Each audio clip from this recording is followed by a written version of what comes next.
Ton état de santé, on va dire, s'est dégradé et c'est comme ça que tu t'es vraiment rendu compte qu'il y avait un réel problème aussi? Alors ceux qui m'ont le mieux accueilli, enfin, en tout cas pour moi, c'est la police. J'ai vu des choses, franchement, il y a des trucs vraiment très très glauques. Et je suis pas Miss France non plus. Moi, je suis une personne lambda, on va pas s'intéresser à moi, je suis pas connue. Et puis c'est facile de débattre toujours avec les personnes qui sont de même bord que nous. Ça n'a aucun sens. Bonjour Lorraine, merci beaucoup d'avoir accepté de parler sur le podcast Éclat de femme. C'est vraiment un honneur en tout cas pour moi de te recevoir aujourd'hui parce que c'est un sujet un peu particulier dont j'ai pas l'habitude forcément d'aborder. On va parler de violences justement psychologiques que tu as pu subir il y a quelques années de ça. Avant toute chose, j'aime beaucoup poser cette question à mes invités. Déjà de 1, qui es-tu? Donc je suis Lorraine, j'ai 29 ans. Et je suis très contente de venir témoigner dans ton podcast aujourd'hui. Merci beaucoup. Quelles sont les 3 qualités qui font éclat chez toi? Alors, 3 qualités qui font éclat chez moi. Je dirais tout d'abord mon côté solaire, drôle. Je me définis un peu par mes blagues et mon côté assez joyeux. Je suis quelqu'un, je dirais, de courageuse parce que j'arrive toujours à parler des épreuves compliquées qui me sont arrivées et à rebondir et à ne jamais abandonner.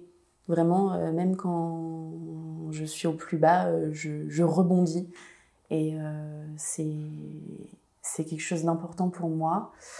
Et au-delà de ça, je suis aussi quelqu'un d'empathique. Alors, ça fait éclat, mais parfois, ça peut être compliqué d'être empathique parce qu'on prend toutes les émotions. Et parfois, c'est douloureux. Mais après, je préfère être empathique que ne rien ressentir parce que ce serait quand même un peu triste. La vie serait moins, on va dire, agréable aussi peut-être. Oui. Ça serait un peu trop monotone. Oui. En fait, avec moi, c'est un peu les montagnes russes. Enfin, mes émotions, en fait. Mes émotions, ça peut très bien aller et tout d'un coup, stress, anxiété, et ça va plus, mais 1 heure après, tout va bien. Bon, voilà, ça peut être pénible à vivre au quotidien, mais globalement, les gens qui me connaissent savent m'apprivoiser, on va dire. On va peut-être rentrer un peu dans le vif du sujet. Est-ce que tu pourrais revenir justement ce pourquoi tu es venue sur ce podcast? Je crois que justement c'était au sujet d'une relation passée qui a été assez compliquée. Oui, alors en fait j'ai découvert ton podcast et je trouve qu'il est formidable. Il y a beaucoup de témoignages qui sont vraiment poignants et moi j'aime beaucoup. Et en fait, moi je suis là aujourd'hui pour témoigner, parler des violences psychologiques qui peuvent être dans le cadre familial et aussi dans le couple, parce que moi c'est ce que j'ai vécu. Il y a 5 ans. Il y a 5 ans, je me suis mise en couple et pendant 2 ans, j'ai eu une relation toxique avec quelqu'un qui me maltraitait psychologiquement. Et je suis sortie d'une relation de 2 ans complètement vide. Je ne savais plus qui j'étais, je ne savais plus où j'étais. Et surtout, j'imaginais pas en fait qu'une chose pareille pouvait m'arriver, tout simplement parce que j'ai un très fort caractère, je me laisse pas faire, et je m'étais toujours dit non mais moi il y en a un, il me dit ça, mais il sort tout de suite, hein, Ouais. mais en fait pas du tout. Et je me suis laissée embarquer dans une situation comme ça, et c'est que en sortant de la relation que j'ai mis des mots, qu'on m'a expliqué ce que c'était, et là j'ai compris. Et du coup j'ai fait tout un travail sur moi et tout un travail aussi pour comprendre le mécanisme de l'emprise psychologique, l'emprise dans un couple. Et en fait, ça m'a amenée à lire, à écouter beaucoup de témoignages, de podcasts. Et du coup, depuis, j'écoute beaucoup de podcasts et je suis tombée sur le tien. Incroyable, j'avoue qu'en plus de ça, il existe depuis pas très longtemps, donc oui. Limite, tant mieux, on va dire, parce que ça peut quand même aider pas mal de personnes. Est-ce que tu peux nous expliquer un petit peu qu'est-ce que c'est exactement une violence psychologique? En fait, une violence psychologique, alors c'est on appelle les personnes qui sont violentes psychologiquement, enfin, en fait, le terme un peu plus vulgaire, c'est pervers narcissique. Alors, je mets vraiment une option sur ce terme, parce que c'est un terme qu'on a beaucoup entendu parler ces dernières années. Tous les hommes qui font une petite réflexion ou sont pas sympas à un moment donné ne sont pas des pervers narcissiques, en fait. Un pervers narcissique, c'est quelqu'un qui va appuyer sur la faiblesse de quelqu'un d'autre pour le rabaisser, mais cela continuellement. Et en fait, c'est un plaisir pour lui de voir la personne souffrir. Et moi, c'est ce qui m'est arrivé. Donc, en fait, c'est des petits commentaires désobligeants. Mais au début, ça commence très subtilement. On ne le voit pas. Et d'ailleurs, moi, la personne avec qui j'étais était très subtile dans ses réflexions, dans sa manière d'être, dans sa manière de se comporter avec les gens autour de moi, parce que fallait rien laisser paraître, en fait. Et moi, je me suis dit à un moment, mais en fait, je deviens folle. Mais non, c'est l'objectif de ces gens-là, en fait. Et d'autant plus que ton ex-petit copain n'était pas quelqu'un qui venait d'une famille plus ou moins démunie non plus. Il venait non, pas du tout. D'une bonne famille, il avait fait des études aussi, plutôt des bonnes études aussi. Donc en fait, ça n'arrive pas qu'aux personnes qui vivent peut-être dans un milieu précaire. Oui, non. Donc, ah non, il faut arrêter avec ces clichés-là, justement. C'est pas du tout le cas. Et cette personne, oui, avait fait des études, était quelqu'un d'intelligent. Quand on le voyait, il était toujours bien habillé, toujours... il était parfait, en fait. On avait l'impression qu'il était parfait. Et même moi, à un moment, j'étais tellement démunie, j'étais tellement pas bien que je le regardais avec de l'admiration. Et je me disais, mais comment quelqu'un comme ça peut être avec une fille comme moi ? Et d'ailleurs, il ne se gênait pas pour me le dire. Voilà. Donc bon. Oui, c'était vraiment de l'abus, on va dire aussi, de te marcher dessus justement pour pouvoir mieux régner et mieux t'effacer et lui contrôler en soi la relation aussi. Ouais, c'est le mot que tu utilises, contrôle, c'est vraiment important, c'est vraiment du contrôle. En fait, il contrôle ta manière d'être, ta manière de t'habiller aussi, ta manière de te maquiller. Moi, j'avais eu des réflexions, je me souviens une fois, j'avais mis une robe en été, c'était une robe longue avec un décolleté, mais rien de vulgaire, vraiment des robes longues d'été. Et on était avec d'autres gens, et puis dès qu'ils sont partis, il m'a dit puis un tel a vu tous tes seins. Oui, c'était que des commentaires un peu désobligeants. Pour essayer au final de te sentir pas bien dans ton corps, etc. Ouais, voilà. Ou alors mettre du rouge à lèvres. Ah, mais tu vas au travail, tu mets du rouge à lèvres, c'est pour qui ? Pour moi. Oui, c'est que avant tout. Ouais, que du contrôle. Ouais. Et justement, de ce que tu me disais, ton état de santé, on va dire, s'est dégradé et c'est comme ça que tu t'es vraiment rendu compte qu'il y avait un réel problème aussi. Je me suis... En fait, il y a eu des grosses crises pendant cette relation. Mais je me souviens de la première crise. Elle est arrivée 2 mois... 2 mois après qu'on se soit mis ensemble. Ce qui est assez tôt, normalement, dans une relation, c'est censé être idyllique et pendant au moins les 6 premiers mois, quoi. Donc, complètement. Bien sûr. Et c'est ce qu'on dit, en fait, chez les personnes, les violences psychologiques, les pervers et tout, c'est qu'au début, ils sont vraiment parfaits.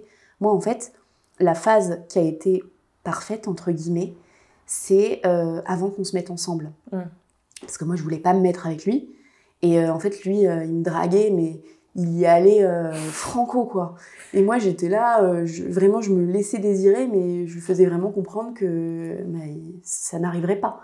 Mais j'ai fini par me dire, de toute manière, vu comment il a ramé, c'est que, ça doit être quelqu'un de bien, et, parce qu'il est ce qui est complètement idiot, hein, pas du tout le cas, mais bon. Ouais. Et en fait, oui, la première crise est arrivée au bout de 2 mois. Après, il y en a eu une autre, c'était pendant le confinement, après. Et en fait, il y a eu plusieurs grosses crises. Et je me souviens, ma mère en avait connaissance à chaque fois parce que j'étais tellement dans le mal que elle me disait mais qu'est-ce qui se passe, et je lui racontais et elle me disait non mais réfléchis, c'est pas normal son comportement, c'est pas normal comment il agit, etc. Et moi j'arrivais toujours à trouver des excuses, puis après il revenait, alors il s'excusait jamais. Mais il revenait, il disait bon cette fois je te pardonne, etc. Mais bon la prochaine fois, il n'y aura pas de prochaine fois. Hein, et du coup, moi je me disais bon bah je vais, ça va aller, etc. Ouais, ça va aller, puis il me pardonne quand même, alors que franchement ce que j'ai fait, non mais j'avais rien fait, hein, j'avais laissé une salade périmée dans le frigo. Oui, c'est toute l'art de la manipulation aussi. Ouais. Et du coup, c'était ça. Donc, en fait, mon état physique, oui, il a commencé à se dégrader. Il a commencé à se dégrader, surtout vers la fin. Et j'ai perdu... je flottais dans mes vêtements. Je faisais 10 ou 15 kilos en moins et je mangeais plus rien. Ouais. Et j'avais plus... En fait, j'avais plus la niaque. Je pense qu'au départ, je lui résistais. Et du coup, plus je lui résistais, plus, entre guillemets... ça l'excitait. Et du coup, il restait. Parce qu'en fait, il voyait qu'il avait quelqu'un qui mordait à l'hameçon. Et après, en fait, il a vu qu'en fait, il pouvait faire n'importe quoi. J'étais là, je disais non.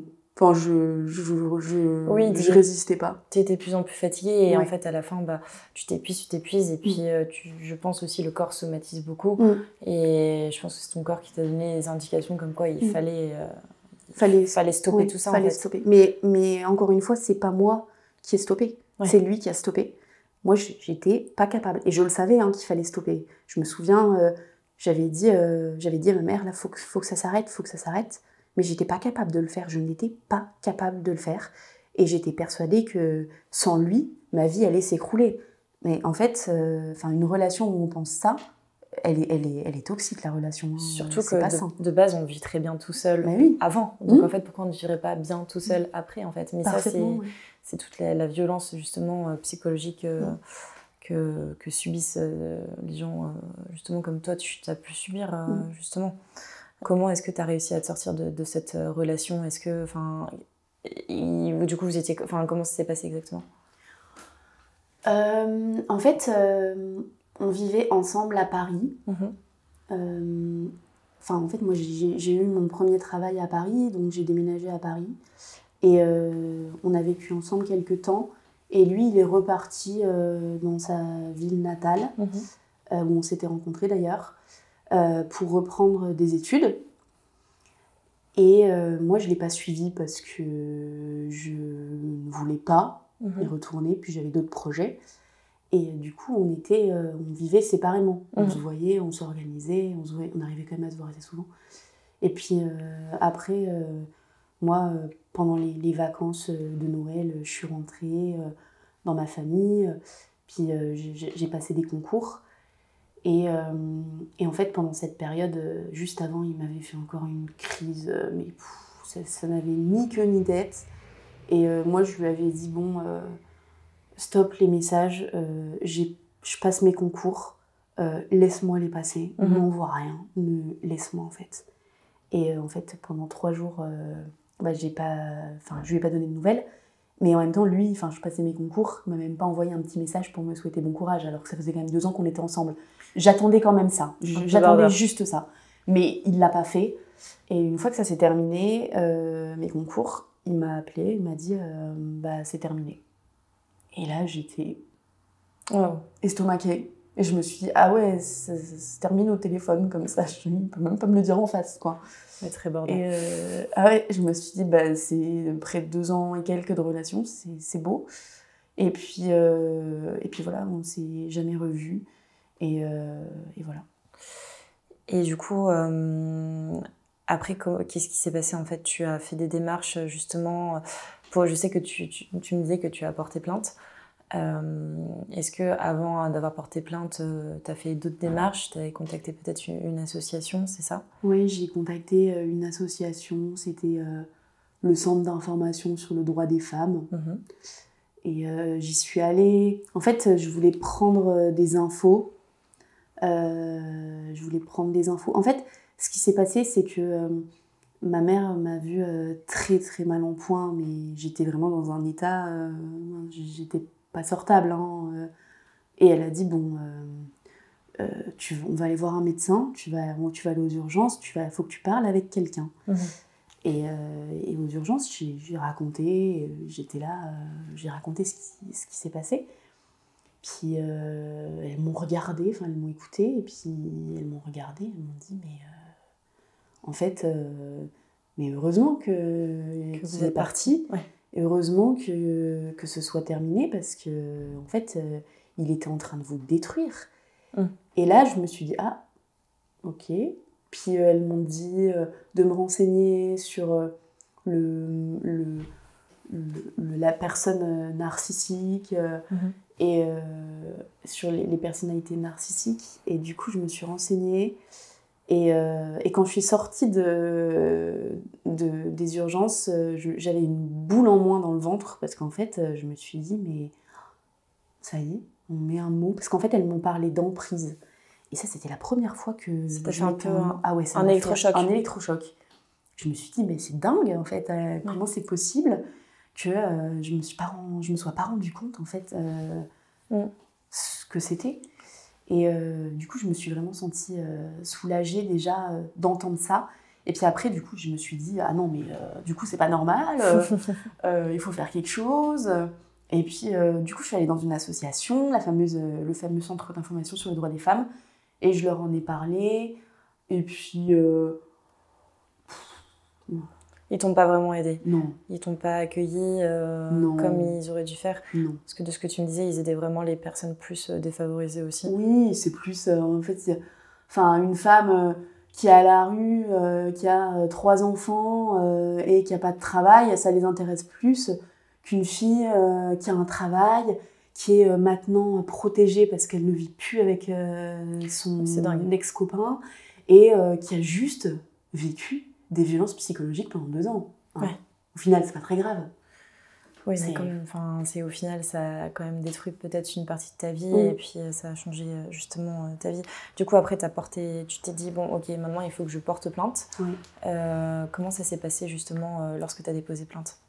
Alors, je l'ai déposé. En fait, ce qui s'est passé, c'est que quand j'ai compris ce qui s'était passé, je suis allée dans cette association. Et dans cette association, ils m'avaient donné le contact d'une femme qui travaillait. En fait, c'est une travailleuse sociale, c'est un peu une psychologue dans un commissariat.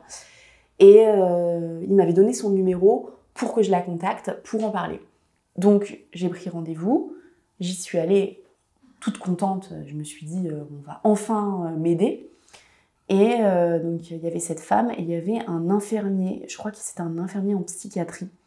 Et donc, ils étaient tous les deux. Ils m'ont écoutée. J'ai raconté toute mon histoire pendant 1 heure. Et en fait, ils m'ont dissuadée de porter plainte. Wow. Ils m'ont pas incitée à le faire. Parce que, ce que vous avez vécu, c'est réel, on le remet pas en cause, mais il faut couper le lien. Ça ne sert à rien de pouvoir de encore porter plainte, parce que ça va vous remettre dedans aussi, c'est ça? C'est ça. Et là, je me suis dit, ah bah, ok. Et puis je me suis dit, mais c'est quand même une blague, parce que, en fait, ça fait 2 ans qu'on nous parlait à fond des violences conjugales. Les violences psychologiques en font partie, des violences conjugales. Et je me suis dit, à quel moment une femme fait la démarche d'aller les voir, de leur en parler, et on leur dit, ah non, mais pour vous, il faudrait mieux ne rien faire. Et puis, aller voir un psy... Ouais.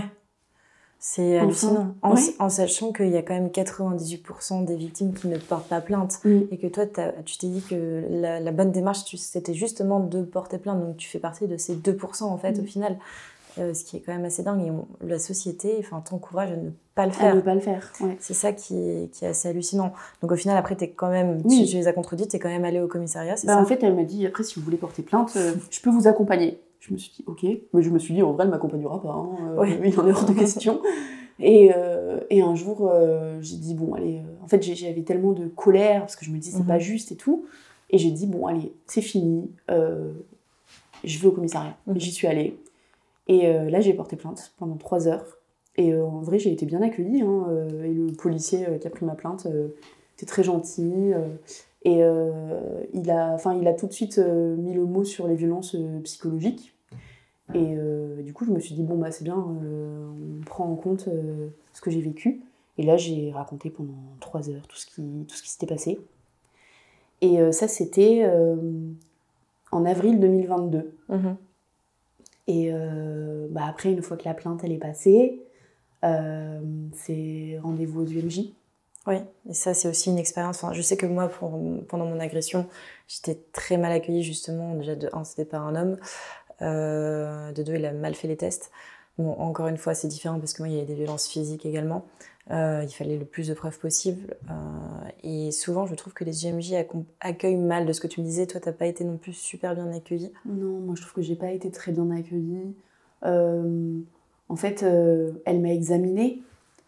Donc vraiment, elle m'a demandé de me déshabiller parce qu'elle voulait regarder quand même s'il n'y avait pas des traces de coups. Mais il faut savoir que je portais plainte 3 mois après que la relation se soit terminée. Oui. Et dans tous les cas, il n'y avait pas eu de coups. Ça, il n'y a jamais eu de violence physique. Il y avait des menaces de violence physique, mais il n'y avait pas de violence physique. Et en fait, donc elle prend en compte, etc. Enfin, elle voit... Enfin, je lui explique et tout. Et puis, à un moment, elle me dit « Mais pourquoi vous n'êtes pas partie ?» Waouh, c'est lunaire. Je me suis dit « Mais elle a eu où son diplôme dans un Kinder Surprise ou c'est pas possible. » Mais c'est pas possible d'être aux UMJ, d'être médecin légiste et de sortir des choses pareilles. Ouais. Je me suis dit « Mais... » Et en fait, on dit toujours que quand il y a des problèmes, qu'on va porter plainte, etc., on dit toujours « Ah, c'est la police, ils nous accueillent mal. » Alors, ceux qui m'ont le mieux accueilli, enfin, en tout cas pour moi, c'est la police. Hein. Ouais. Pas du tout les médecins, vraiment pas. Les médecins, souvent, sont, je pense... alors, je ne catégorise pas tous les médecins, bien sûr, mais les médecins voient tellement d'histoires aussi, et peut-être ont un manque de formation aussi. Un manque d'empathie parce que... Ah ouais, l'empathie, c'était zéro. Vraiment, c'était... Et pourtant, il y en a qui sont très bien également. Hein, mais j'avoue que les unités médico-judiciaires devraient être sûrement améliorées sur ce point de vue-là, sur l'accueil des victimes. C'est juste une catastrophe. Et du coup, tu as déposé plainte en avril 2022. Qu'est-ce qui s'est passé ensuite ? Ensuite, c'est le grand vide. On attend, on attend. Et puis, non, mais vraiment. Et alors, il faut savoir que dans ma plainte, j'avais donné le nom de contact à moi qui pouvait témoigner. J'avais donné le nom des personnes qui avaient été avec cet homme-là avant moi, que j'avais contacté, dont une que j'avais rencontrée, et qui ont vécu la même chose que moi. Wow. Et enfin, qui ont été aussi dans des relations, dans une relation toxique comme ça. Et alors, attention, je mets pareil, je fais une petite parenthèse. Parfois, la relation, elle est toxique parce que les 2 personnes ensemble sont toxiques. Bien sûr. Là, c'était pas le cas. C'était une personne toxique et une personne vulnérable. Et moi, à l'époque, j'étais vulnérable. J'étais beaucoup plus vulnérable que je ne le suis aujourd'hui parce que, heureusement, cette épreuve m'a renforcée et m'a permis de devenir plus forte aussi. Mais il a vu qu'il y avait une petite brèche et il a su s'engouffrer dedans comme personne ne l'aurait fait. Ouais.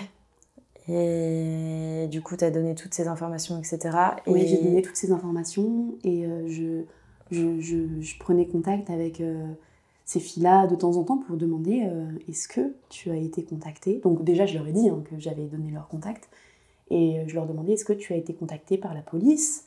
Non. Ouais. Et puis, en décembre 2022, donc 8 mois après, je reçois un courrier. Le courrier, c'est classement sans suite, infraction insuffisamment caractérisée. C'est dingue.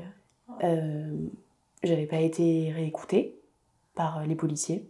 Et il faut savoir qu'entre-temps, quand j'avais relu ma plainte, je m'étais dit, mais j'ai pas donné assez d'éléments parce qu'il y a plein de choses qui me sont revenues. Parce qu'il y a la mémoire traumatique que tu dois connaître. Et c'est des choses qu'on enfouit au fin fond de son cerveau. Oui, et qui ressortent après. Voilà. Et je me suis souvenue de plein de choses. Et là, je me suis dit, mais c'est dingue. Et du coup, j'ai écrit un courrier de 8 pages au procureur de la République. Alors, je sais pas, j'ai envoyé ce courrier. Je sais même pas, en fait, s'il a été... lu, reçu. Ouais. Je n'ai aucune information. Parce qu'en fait, moi, j'ai porté plainte dans une ville en particulier. Et le dossier a été transmis dans une autre ville parce que les faits ne sont pas déroulés dans la ville où j'ai porté plainte, où j'ai déposé plainte. Ouais, et les communications entre les différents commissariats, c'est bon. Ils se renvoient la balle, de toute manière. Il y a 94% des plaintes aujourd'hui qui sont classées sans suite, et ça, c'est juste déplorable, alors que justement, je pense que tu as donné assez de contacts, assez de preuves, mais peut-être que les violences psychologiques aujourd'hui ne sont pas encore assez mis en avant. Oui, je pense. C'est ça qui est peut-être aussi... Puis en fait, c'est dur à caractériser. Totalement. C'est dur à caractériser parce que...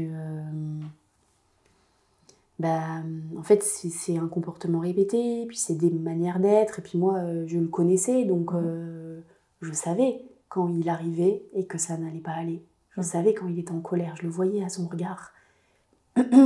Et à sa voix, dès que j'avais dit ou fait quelque chose qui n'allait pas lui convenir, mais là je voyais je sais pas comment dire, son attitude, et là je savais que j'allais prendre cher, quoi, et que ça allait être l'enfer. Et ça, c'est hyper dur à prouver, je pense. Mais encore une fois,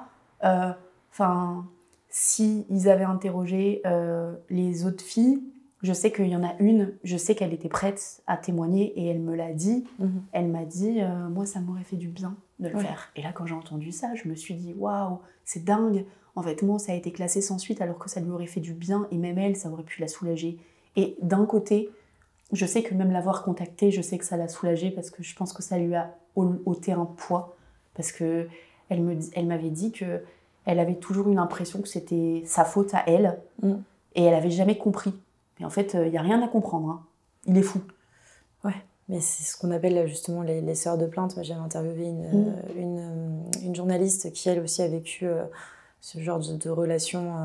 Alors, elle, c'était vraiment des violences physiques aussi et psychologiques, où elle également, ça a été classé sans suite. Elle a écrit justement un livre sur ça qui s'appelle Les sœurs de plainte. C'est triste, en fait. C'est triste de se dire que les violences conjugales, il y a quand même beaucoup de plaintes qui sont classées sans suite. Beaucoup plus que les violences faites par des inconnus où on arrive quand même à retracer, etc., l'historique aujourd'hui. Bon, après, les peines de prison qui sont appliquées, c'est encore un autre sujet, on va dire. Mais bon, voilà. Est-ce que tu en veux à la justice, justement, pour ça ? Oui. Parce que je trouve pas ça juste, en fait. Parce que j'ai eu le courage de dénoncer. J'ai pris du temps. Qu'est-ce que j'ai pris du temps pour le faire ? J'ai vraiment... je suis allée voir dans des associations. J'ai lu, je me suis vraiment renseignée sur le sujet. Enfin, j'ai même eu contact avec un avocat quand j'ai appris que ça avait été classé sans suite. Puis au moins après, je me suis dit... ça sert à quoi de prendre un avocat ? Déjà, on ne me l'a pas proposé, premièrement. Quand j'ai porté plainte, on ne me l'a pas proposé. Parce qu'une victime n'est pas obligée de prendre un avocat, en fait. Oui. C'est ça qui est assez terrible aussi. Mais peut-être qu'on ne l'a pas proposé parce qu'il savait déjà pertinemment que ça allait être classé sans suite, malheureusement. Et même, je me souviens que quand j'ai déposé plainte, on m'a demandé si j'étais ouverte à l'idée de faire partie d'une association, de parler à un groupe de femmes. Je ne sais plus comment on m'avait posé cette question. Et j'ai dit oui. Et en fait, j'ai été contactée par les intervenantes du groupe. Mais en fait, à chaque fois, c'était pas possible. Là, c'était pas la bonne date. Là, il fallait envoyer telle pièce d'identité. Il y a un moment, j'ai dit bon, ça va. Encore plus de démarches administratives pour pouvoir juste se libérer un petit peu de la parole. Ouais. C'est trop compliqué. Donc, en fait, oui, je trouve que mon affaire, elle a été classée sans suite parce qu'on a tendance à dire c'est la police de toute manière. C'est pas la police qui décide de classer sans suite. C'est les magistrats au parquet. Donc, quand j'entends des discours comme ça me révolte parce que je me dis ne vous trompez pas de cible en fait. Ouais, c'est pas les policiers qui décident, c'est les magistrats, c'est eux qui signent, voilà. Et les classements sans suite, pour avoir travaillé au ministère de la Justice et dans un parquet, je sais qu'il y en a beaucoup. Et ça fait mal de voir ça. Et ça justement, c'est lié à quoi ? Pourquoi tu penses qu'il y a un dysfonctionnement tel ? Ils croulent sous les dossiers, en fait, tout simplement. Il y a trop d'affaires, il y a sûrement pas assez de magistrats. Ils ont des piles comme ça de dossiers à traiter. Donc ils n'ont pas forcément le temps. Puis en fait, ils voient des choses tellement horribles. Mais je pense que les gens ne se rendent pas compte. C'est bien facile d'avoir des beaux discours sur la justice en France, etc. Mais en fait, les gens qui parlent comme ça ne connaissent rien à ce qui se passe réellement dans les territoires. Et il y a des choses terribles qui sont vraiment atroces. J'ai vu des choses, c'est compliqué parfois de voir, de lire bien sur l'ordinateur les rapports, etc. Franchement, il y a des trucs vraiment très très glauques. Et en fait, je pense que du coup, il y a un certain côté où ça déshumanise en fait. C'est ça, et c'est de l'habitude peut-être aussi. C'est de l'habitude. Donc en fait, une fille qui va se faire une petite thérapie pendant quelques années parce qu'elle est tombée sur un pervers narcissique, bon, on va pas encombrer la justice avec ça. Allez, classement sans suite. Dingue. C'est comme ça. Et je suis désolée, mais qu'on vienne pas me dire le contraire, je sais que c'est comme ça. Parce que moi, si on avait vraiment voulu m'écouter, si on avait vraiment voulu prendre ma parole en compte, on aurait interrogé les deux filles qui étaient avant moi. Et voilà, mais moi je suis une personne lambda, on va pas s'intéresser à moi, je suis pas connue, voilà. Et je suis pas Miss France non plus, parce qu'il y a quand même une dernière Miss France, et tant mieux pour elle que cette affaire ait été médiatisée, parce que ça lui a permis, ça va lui permettre de se reconstruire, mais son et qui peut compagnon... pu avoir aussi une petite peine de prison. Oui. Et avec une réponse pénale aussi rapide. Bien sûr. C'est affolant. Je pense que ça a pris 1 mois, même pas. C'était hyper rapide. Oui. Et on le voit, souvent les procès, c'est entre 2 et 5 ans. Quand il y a des agressions sexuelles, des viols, etc., quand ça passe en cour d'assises. Je sais que tu as également vécu un autre épisode avec la justice. Je crois que c'est quand tu étais enfant. Est-ce que tu peux peut-être en parler aussi ? Parce que ça montre un réel aussi dysfonctionnement, je pense, de ce point de vue-là. Oui, en fait, moi j'en veux aussi beaucoup à la justice parce que quand j'étais petite, mes parents étaient mariés. Ils ont divorcé peu de temps après ma naissance. Et en fait, ils avaient ma garde tous les deux. Et mon père est reparti dans sa région natale. Donc, en fait, ça a été une garde partagée. Mais en fait, moi, je vivais avec ma mère. C'est ma mère qui m'a élevée seule. Et mon père venait me chercher pour les vacances. Voilà. Il avait le droit à la moitié des vacances scolaires. Puis, il avait un droit de visite un week-end par mois, il me semble. Mais il ne l'utilisait pas. Et il venait me chercher donc quand j'étais petite et j'allais en vacances chez lui. Mais si mes parents ont divorcé, c'est pas pour rien. Mon père était violent. Et après, quand c'était plus sur ma mère, c'était sur moi. Et en fait, moi, j'ai été maltraitée pendant mon enfance par mon père, donc psychologiquement, ça oui, mais le plus marquant pour moi, c'était physiquement. Alors, en fait, c'était des maltraitances qui étaient ponctuelles. C'était pas tout le temps. Parce que il y a des moments, c'était mon père, et j'adorais mon père. Mais, comme tout enfant qui aime ses parents, en fait. Oui. Parce qu'on n'a pas la norme, enfin, un papa Oui. et un papa, une maman et une maman, donc on ne comprend pas des fois les violences qui Et puis en plus, on a tendance à excuser son parent, le parent qui est violent, parce qu'en fait, c'est mon papa. Et du coup,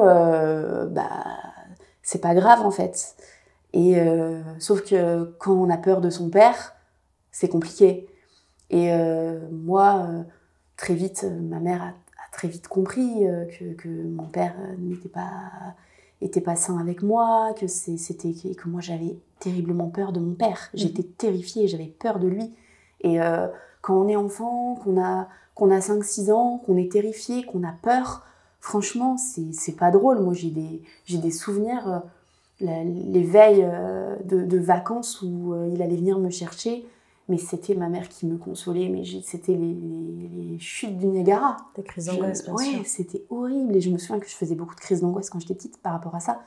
Et il venait, et là, il fallait se tenir à carreau, vraiment. Et il y a eu des épisodes violents, 2 épisodes très violents, et 2 épisodes où j'ai cru qu'il allait me tuer, en fait. Et c'était... alors, moi, ma mère, quand j'étais passage, quand j'étais ado et que je lui répondais, je me prenais une claque. Oui. Et elle a eu bien raison de me les donner parce que quand on est odieuse avec sa mère, y a que, on le mérite, en fait. Bien sûr. Par contre, mon père, c'était pas des claques, c'était des coups de poing et je volais. Et je volais à 1 mètre du sol, en fait. Et j'avais des bleus. Et je me souviens d'une fois où je suis revenue après les vacances de Noël, et j'avais un énorme bleu sur la joue. Et mon père, en fait, n'a pas été très malin sur ce coup-là, parce que, en fait, il l'a vu, et il m'a dit « c'est moi qui t'ai fait ça ». Et je lui dis oui, enfin... J'essayais de dire « t'inquiète pas, c'est pas grave, un petit bleu, c'est pas grand-chose ». Mais en fait, malheureusement, il me ramenait 2 jours après, donc le bleu n'avait pas le temps de partir. Bien sûr. Et je suis arrivée chez ma mère, et elle me dit « mais qu'est-ce que t'as ?» Et je me souviens, j'étais en 6e, et je me souviens, c'était Noël, et j'allais ouvrir mes cadeaux, et je lui raconte une histoire à dormir debout, comme quoi je m'étais cognée à la ferme, mais que sur une rambarde, que j'avais joué avec l'âne et tout, je dis n'importe quoi. Et là, je vais sous le sapin, j'ouvre mes cadeaux, et là, je vois ma mère pleurer, parce qu'elle se dit, voilà, il va continuer, et je peux rien faire. Et du coup, le jour-là, je me souviens, ma mère est allée porter plainte. Voilà, il y a eu des plaintes qui ont été prises, ils ont pris des photos, et puis forcément, après, ma mère voulait plus que j'aille chez mon père. Enfin, elle a amené ça devant le juge, etc. Parce que bon, voilà. Mais puis moi, je voulais plus y aller non plus. Mais ma mère, elle avait peur de ce qui pouvait m'arriver, en fait. C'est pas que ma mère a toujours voulu que j'ai mes 2 parents. Et je pense que la seule chose qu'elle a toujours souhaité, c'est que mon père soit gentil avec moi et que je passe des bons moments quand j'étais avec lui. Mais moi, c'était pas le cas. Et du coup, voilà, ça a été très compliqué. Mais je suis passée devant des juges plusieurs fois. Et je me souviens quand j'ai pas vu mon père pendant 5 ans. 5 ans, oui. Et en fait, donc je suis passée devant le juge qui avait dit « Ok, elle a le droit de ne plus le voir pendant tant de temps, etc. On verra la décision dans quelques mois. » Puis bon, évidemment, mon père avait fait appel. Et là, je me suis retrouvée en cour d'appel devant... alors je me souviens, j'avais mon avocate, j'avais 3 juges en face de moi, 3 magistrates, et qui m'ont dit... Mais je me souviendrai toujours de cette phrase. Déjà, ça a duré 2 heures, je pense, l'entretien, où elle me posait plein de questions. Et c'était désagréable, pas gentil, aucune empathie. Et elles m'ont dit « Vous pensez pas que tout le monde a le droit à une seconde chance, mademoiselle ?» Waouh. Et je me suis dit « Mais ouais, quand je serai entre 4 planches, peut-être qu'il aura le droit à une seconde chance. » Mais c'est fou, en fait. Et après, bon, voilà, je sais plus exactement. Mais puis, en fait, ma mère, le fait d'avoir ma garde et de ne pas présenter son enfant, donc moi, à mon père, en fait, c'est non-présentation de l'enfant. Et non-présentation de l'enfant, c'est au pénal. Ma mère, elle a failli être condamnée au pénal à cause de ça. Wow. Et tout ça pour te protéger. Ouais. Dingue. Et voilà, donc aujourd'hui, oui, j'en veux à la justice parce que tout ça, c'est pas normal. Ce que j'ai vécu, je le vis encore aujourd'hui dans ma tête parce que il y a des conséquences sur des violences comme ça. Totalement, il n'y a pas rétablissement du préjudice par l'État aussi. Bah oui, non, bien sûr que non. C'est ça qui est frustrant, je pense, en tant que... Il n'y a pas de reconnaissance des violences. Et rien que le fait que ce soit avec mon père ou avec mon ex, avoir une reconnaissance de ce que j'ai vécu, totalement. Je pense que ça m'aiderait. Alors, à avancer, oui, mais là, aujourd'hui, je fais un travail sur moi pour oublier ça. C'est ça, justement. Comment est-ce que tu fais pour te reconstruire tous les jours ? Tu m'as dit que tu avais un psychologue qui te suit depuis un petit moment, c'est ça ? Et sinon, qu'est-ce que tu fais d'autre ? Je suppose que tu m'as dit que tu avais fait de l'EMDR. J'ai fait de l'EMDR, ouais. J'ai fait de l'EMDR sur ma relation avec mon ex, sur des scènes choquantes qui me mettaient en colère, parce que je me disais, mais pourquoi j'ai pas réagi ? C'est ridicule, franchement. Et j'ai fait de l'EMDR là-dessus, ça a très bien marché. Parce qu'aujourd'hui, j'ai plus de colère. Super. Par rapport à ça. Et maintenant, j'ai des problèmes d'estime de moi parce que je me suis toujours sentie un peu à part et mise de côté par rapport à ça.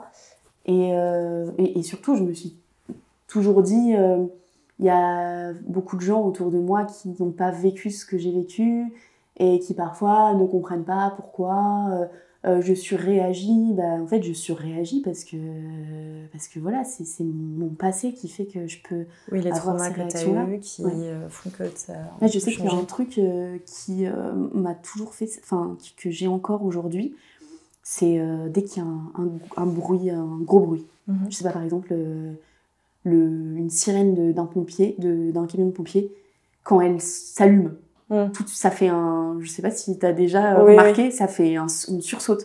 Mais alors moi, là, je sursaute et je suis complètement en panique. En panique. Je sais pas, un bruit, le camion de poubelle qui prend la poubelle et ça fait un gros bruit. Et moi, je suis là, je sursaute.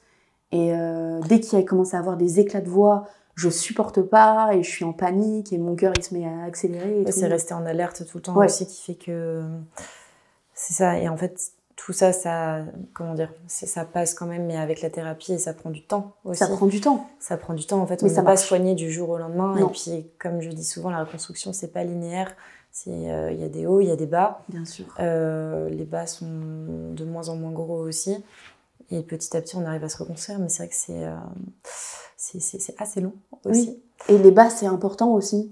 Parce que ça a permis de remonter. En fait, c'est un peu ma philosophie, c'est en fait on peut tomber très bas mais remonter très haut. Exactement. Et je pense que toutes les épreuves qu'on traverse en soi, elles sont pas là pour rien. Même si c'est horrible, il y a des choses horribles, mais elles sont pas là pour rien et elles nous permettent d'avancer, de comprendre mieux des choses sur nous-mêmes. Qui on est. Et voilà. Et je pense que moi je vais avoir 30 ans l'année prochaine. Et en fait, grâce, entre guillemets, je ne sais pas si c'est correct de dire ça, mais avec ces épreuves-là, en fait, je fais un tel travail sur moi que je vais avoir 30 ans et je sais qui je suis. Et je pense qu'il y a beaucoup de gens qui arrivent à 50 ans, 60 ans, qui ne savent pas qui ils sont. Et moi, je sais qui je suis.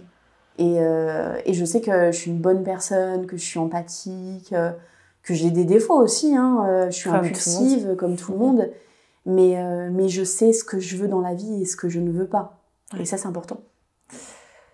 On va changer de sujet. Enfin, pas vraiment, mais j'aime bien avoir l'avis de mes invités justement sur leur vision de la femme, en tout cas aujourd'hui, dans la société actuelle.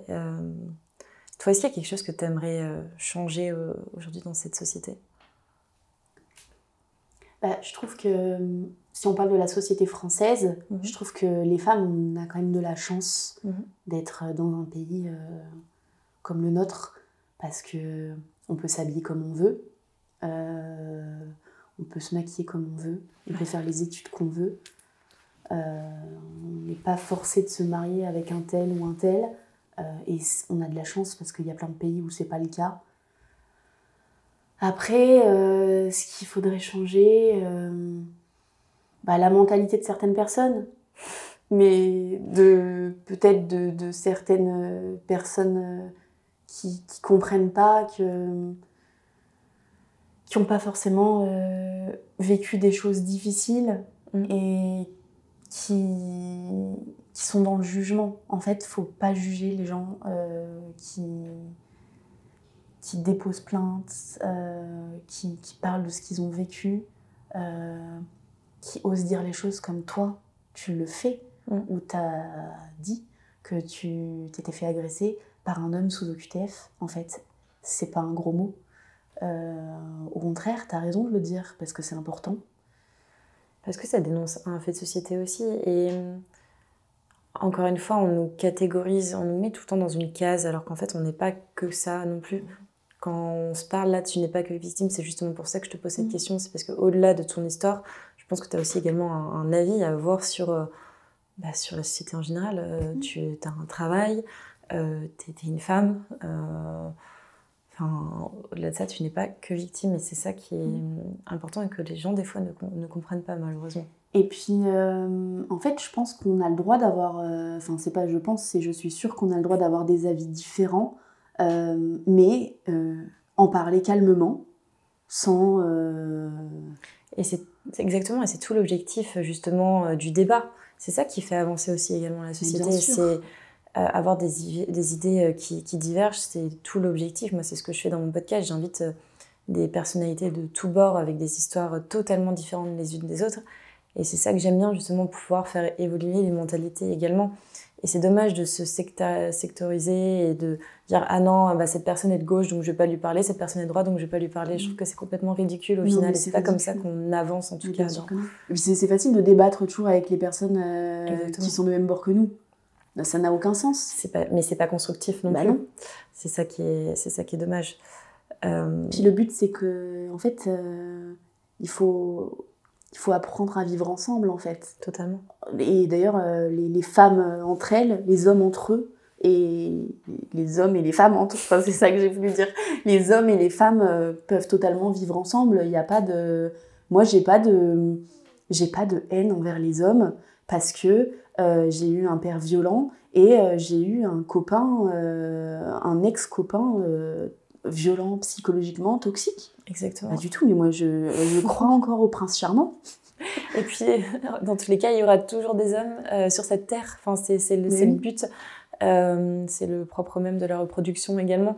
C'est qu'on ne choisit pas quand on a un enfant, si on va avoir un garçon ou une fille. Et c'est débile, vraiment, c'est débile de dire « Ah bah, le patriarcat, etc. » Parce que je pense qu'aujourd'hui, en France, on est quand même assez bien... en tant que femme, on a notre place qui est quand même assez... Complètement.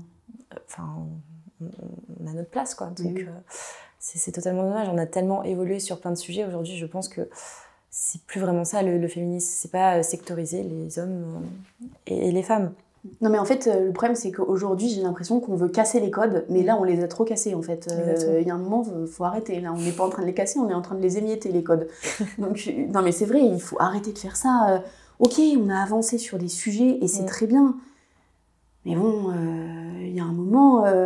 moi, je suis quand même bien contente de me dire que plus tard, moi, je vais cuisiner et mon mari, il va aller réparer les toilettes parce qu'ils sont cassés. Parce que moi, j'ai pas envie d'aller les réparer les toilettes. Et non, mais c'est vrai. Ouais. Il est où le mal là-dedans? Et puis bon, si le mari préfère l'homme, pas forcément le mari, mais l'homme préfère cuisiner et la femme préfère aller couper du bois, et bah ok. Et c'est ok aussi, Oui. en fait. C'est ça qui Mais on n'est pas... c'est pas... Oui, on n'est pas obligé de catégoriser certaines personnes non plus. On va arriver à la fin de ce podcast. Est-ce que tu as un message d'espoir justement à passer à toutes ces personnes qui ont pu vivre des violences, que ce soit psychologiques, également des violences physiques comme tu as pu le vivre avec ton papa? Il y a une citation de Marc Aurèle qui disait que la force me soit donnée de supporter ce qui ne peut être changé et le courage de changer ce qui peut l'être, mais aussi la sagesse de distinguer l'un de l'autre. Et je trouve ça, j'adore cette citation. Je trouve ça hyper parlant. Parce qu'en fait, ce qui m'est arrivé à moi et ce qui t'est arrivé à toi, Claire, on peut pas le changer. C'est arrivé. Par contre, il y a des choses qu'on peut changer, c'est-à-dire notre vision de voir les choses maintenant. Ça, on peut le faire. Il faut différencier les deux choses. Et en fait, c'est tout l'objectif de la vie, en fait, c'est d'apprendre de ses erreurs. Et de ses erreurs, et pas forcément de ses erreurs, de ses traumatismes, de ses histoires passées, des choses horribles qu'on a pu vivre. Et en fait, ça fait de nous des gens résilients. Et d'en savoir tirer le meilleur. Et d'ailleurs, c'est complètement ce que tu as fait avec ton podcast. Et ça me fait penser à une jeune femme qui a à peu près notre âge aujourd'hui. Et en fait, elle a écrit un livre qui s'appelle CEPER Héros. CEPER, c'est CEP pour la sclérose en plaques. Et en fait, elle a appris vraiment de manière par hasard, en fait, qu'elle était malade, qu'elle avait une sclérose en plaques. Donc elle a appris ça, elle avait 21-22 ans. Super violent. Surtout la délicatesse du médecin qui lui a annoncé sa maladie. Elle en parle dans son livre, dans son récit. Et en fait, elle s'est dit, bon, je vais pas accepter le traitement tout de suite, mais je vais partir à l'aventure. Je vais faire 3 pays. Donc elle a fait la Nouvelle-Zélande, la Birmanie et la Mongolie pour en fait apprendre à se découvrir. Enfin, elle a voulu se découvrir, savoir de quoi elle était capable. Elle était, de ce qu'elle raconte, elle n'était pas du tout pas scout, pas du tout aventurière et tout. Et elle l'a fait. Et c'est incroyable. Et en fait, elle a réussi à tirer de son malheur, sa maladie. Elle a réussi à en faire quelque chose de grand. Elle en a fait un livre, elle en a fait un film qui s'appelle Rosie et qui est génial. Wow. Et toi, t'as fait pareil, en fait, de ce qui t'est arrivé. Et t'en as fait un podcast. Et en fait, des gens qui font ça, et il y en a très peu, en fait, je trouve ça génial. Moi aussi. Et d'ailleurs, cette personne me fait penser à une personne que je connais qui, lui, a découvert aussi qu'il avait une maladie qui ressemble plus ou moins à la sclérose en plaques.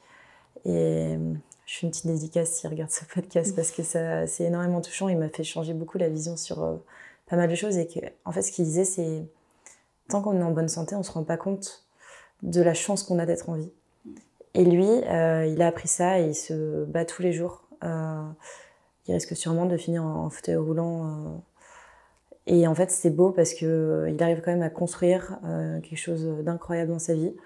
C'est un homme qui est entrepreneur, qui construit des choses de dingue et qui préserve sa famille au maximum. Et ces gens-là, il y en a peu et il faut vraiment prendre l'exemple sur eux et pas les renier de nos sociétés parce qu'ils sont considérés comme handicapés, parce que les personnes qui ont vécu des choses un peu traumatiques sont considérées comme des handicapés non plus. Enfin, aussi, pardon. Et je trouve qu'au final, les personnes sûrement qui ont vécu des choses très compliquées dans leur vie sont beaucoup plus fortes et, comme tu dis, beaucoup plus résilientes. Et ça va admirer la vie. Complètement. Et ça, c'est beau. Et d'ailleurs, j'avais écouté une fois un podcast où une femme avait eu un accident terrible et elle s'était retrouvée en fauteuil roulant, para ou tétraplégique, je sais plus. Et en fait, elle expliquait que avant, elle avait sa petite vie à Paris, où elle adorait la mode, elle trottait partout. Et puis elle a eu cet accident et elle s'est retrouvée en fauteuil roulant. Et en fait, elle expliquait que en fait, elle avait appris à vivre vraiment. Et c'est quand même fort parce qu'elle avait dit que elle préférait sa vie maintenant que sa vie d'avant. Et je trouve ça dingue de dire ça après une telle épreuve en fait. Bien sûr. Et je trouve ça beau. Voilà. Merci beaucoup. Merci Claire.